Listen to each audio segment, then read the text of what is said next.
Satyabhama Institute of Science and Technology, Chennai. Satyabhama Institute of Science and Technology, Chennai.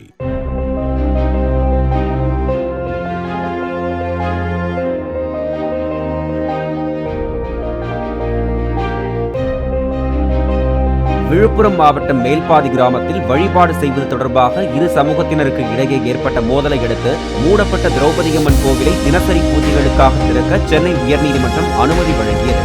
கோவிலுக்குள் பொதுமக்கள் யாரையும் அனுமதிக்க கூடாது என்றும் பூஜைகள் செய்ய பூசாரியை நியமிக்கும்படியும் அறநிலையத்துறைக்கு நீதிபதி ஆனந்த் வெங்கடேஷ் உத்தரவிட்டார். நீதிமன்ற உத்தரவை அடுத்து வரும் 22ஆம் தேதி கோவிலை திறக்க மாவட்ட நிர்வாகம் ஏற்பாடு செய்து வருகிறது.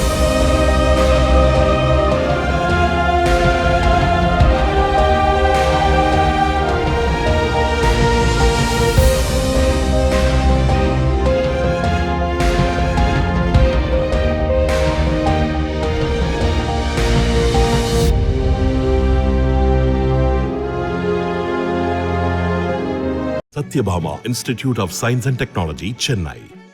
Satyabhama Institute of Science and Technology, Chennai.